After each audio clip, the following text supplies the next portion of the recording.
ये कहानी एक ऐसी लड़की के ऊपर आधारित है जिसका कोई बॉयफ्रेंड नहीं है। अपनी इसी कमी को पूरा करने के लिए वो पूरे घर में तबाही मचा देती है। मूवी में आगे बढ़ने से पहले मैं आप लोग से रिक्वेस्ट करना चाहूंगी कि आप लोग प्लीज ईयरफोन्स पहन लें, क्योंकि आज थोड़ा अलग होने वाला है। और इस मूवी का नाम है नॉट अनदर टीन और ये मूवी 2001 में रिलीज हुई थी। मूवी के स्टार्टिंग सीन में हम जेनी नाम की एक लड़की को देखते हैं। जेनी एक पुरानी रोमांटिक फिल्म देख रही थी जिसे देखकर उसका मूड बन जाता है और उसके बाद वो बाबा मूसा खा बंगाली का औजार निकालती है और अपने मौत के कुएं में डाल के आनंद लेने लगती है। तभी अचानक उसके पापा आके उसे हैप्पी बर्थडे विश करते हैं और जेनी अजीबोगरीब शक्ल बनाने लगती है, क्योंकि ना तो जेनी उस औजार को बाहर निकाल सकती थी और ना वो उसे अंदर रख सकती थी। तभी उसके दादा दादी भी वहाँ केक लेके पहुँच जाते हैं और जैसे ही उसका डॉग उसका ब्लैंकेट खींचता है तो उसका औजार उसके केक पर जाकर गिरता है, जिसे देखकर सबको पता चल जाता है कि जेनी आखिर क्या कर रही थी। उसके बाद जेनी के पापा दोनों भाई बहनों को स्कूल छोड़ने जाते हैं, जहाँ जेनी के भाई उससे बोलता है कि तुम्हारा एक बॉयफ्रेंड होना चाहिए। जेनी बोलती है कि मुझे अपनी पसंद का लड़का चाहिए। तब उसका भाई बोलता है कि तुम जल्दी से किसी लड़की को पसंद करके उसके साथ घपाघप कर लो, क्योंकि तुम्हें पापा का रूल पता है ना, तुम बड़ी हो, पहले तुम घपाघप करोगी, उसके बाद मुझे पलंग तोड़ने का मौका मिलेगा। उसके बाद उसके पापा उन दोनों को स्कूल छोड़ के वहाँ से चले जाते हैं। तब वहाँ जैक नाम का एक लड़का आता है जो काफी स्मार्ट था और सारी लड़कियाँ उस पर जान लुटाती थी।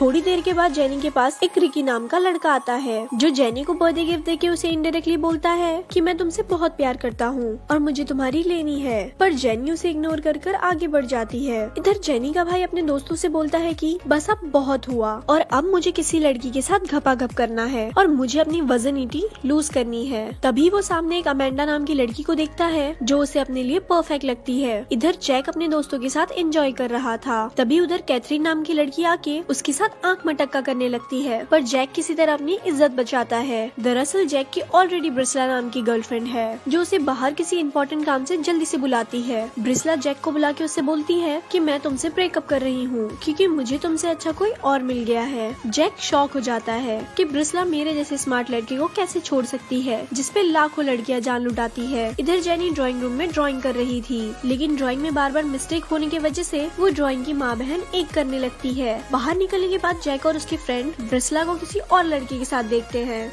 जैक का दोस्त बोलता है कि ब्रिस्ला काफी सुंदर है और इस बार भी प्रॉम क्वीन वही बनेगी, पर जैक बोलता है कि ऐसा कुछ भी नहीं है, ये सब एक मेकअप का कमाल है जिसके कारण कोई भी लड़की सुंदर बन सकती है। जिसपे जैक का दोस्त उससे शर्त लगाता है कि अगर तुमने स्कूल की सबसे चंपू लड़की को प्रॉम क्वीन बना दिया तो तुम शर्त जीत जाओगे। तभी वहाँ सामने से जेनी आ रही थी और जैक का दोस्त जेनी का ही नाम लेता है और जैक को इस बात को मानना पड़ता है क्योंकि उसने शर्त लगाई थी। क्लासरूम में पहुँचने के बाद रिकी इनडायरेक्टली पोयम सुना के जेनी को प्रपोज कर रहा था, पर जेनी भी उसे पोयम समझकर इग्नोर कर देती है। इधर जेनी का भाई अपने दोस्तों के साथ अलग ही कारनामे कर रहा था। वो लोग एसी की सीलिंग में घुस के लड़कियों को कपड़े बदलते हुए देख रहे थे। कुछ दूर आगे बढ़ने के बाद वो तीनों जेनी के क्लासरूम में जाकर गिरते हैं, जिसके कारण उन तीनों को पनिशमेंट मिलती है। इधर जैक जेनी के पास जाके उसे डेट के लिए इनवाइट करता है और बोलता है कि मुझे तुम्हारी लेनी है, पर जेनी उसे मना कर देती है क्योंकि उसने 6 साल में जेनी से कभी बात नहीं की थी। दरअसल जैक एक फुटबॉल प्लेयर था और अगले दिन मैच के दौरान वो बस बैठा हुआ था, क्योंकि पिछले मैच में जैक की गलती की वजह से उसकी एक दोस्त की जान चली गई थी और तब से मैच में जैक को सस्पेंड कर दिया गया था। इधर जेनी को जैक के बारे में सोचकर बेचैनी हो रही थी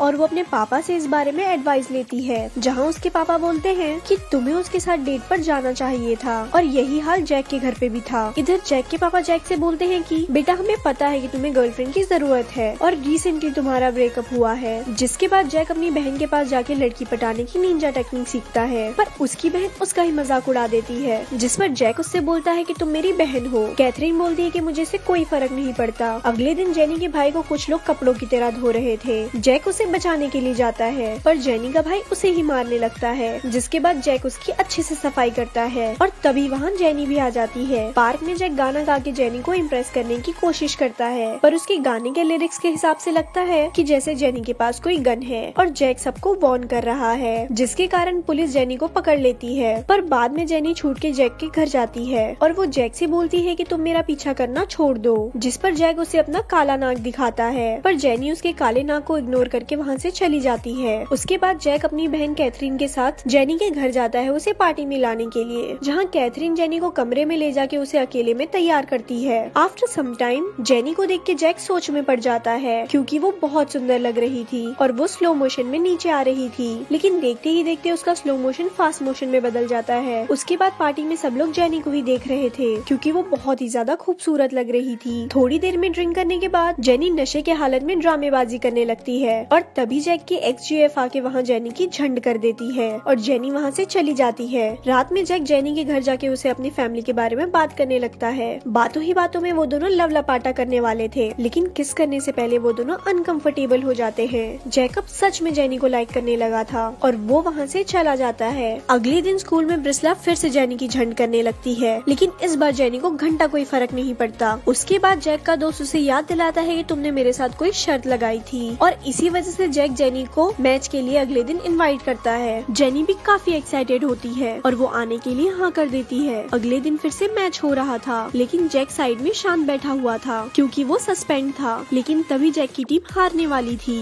और जैक की टीम में से कुछ लोगों को चोट भी लग चुकी थी, जिसके कारण जैक को खेलने के लिए भेजना पड़ता है। पर जैक वहाँ जाकर कुछ उखाड़ नहीं पाता और वो लोग मैच हार जाते हैं। और मैच के बाद जैक उदास था, पर जेनी उसके पास जाके उसे मोटिवेट करती है और वो बोलती है एटलीस्ट तुमने कोशिश तो की, ये बस एक गेम है, इसमें हार जीत चलती रहती है, तो इसीलिए तुम अपना मूड ठीक करो। तब जैक का दोस्त वहाँ आकर बोलता है कि हम आज का मैच तुम्हारी वजह से हारे हैं और मैं जेनी को सब कुछ बता दूंगा। उसके बाद वो जेनी के कान में कुछ कहता है, पर जैक अपने मुंह से ही सब कुछ जेनी को सच बता देता है कि वो बस शर्त के लिए जेनी के पास आया। उसके कारण जेनी वहाँ से गुस्सा होकर चली जाती है। जैक का दोस्त उसे बोलता है कि मैंने उसके कान में कुछ भी नहीं कहा, जिसके बाद जैक खुद हुतिया बन के अपने पैर पे कुल्हाड़ी मार लेता है। उसके बाद वो दोनों एक दूसरे से बहुत दिनों तक नहीं मिलते और दोनों को एक दूसरे की याद आ रही थी और दोनों का दिल एक ही गाना गा रहा था। फिर प्रॉम क्वीन वाले दिन जेनी का भाई उसे अपने साथ ले आता है और इधर जैक भी अपनी बहन कैथरीन को लेके आया था। इधर हिम्मत करके जेनी का भाई अमेंडा को अपना लव लेटर दे देता है, जिसमें लिखा था कि जाने जिगर जाने मन,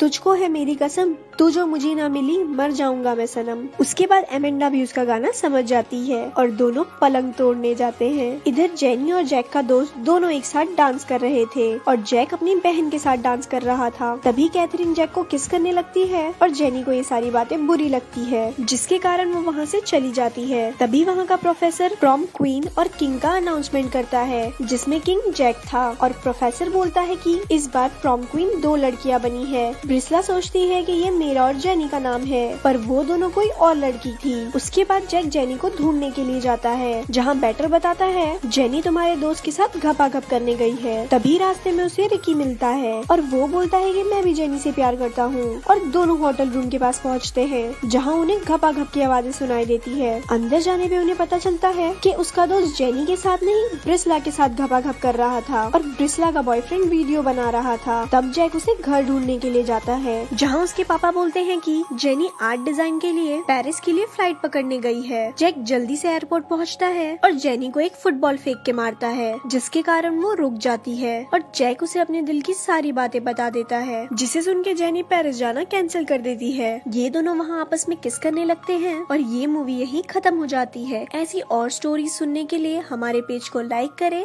धन्यवाद।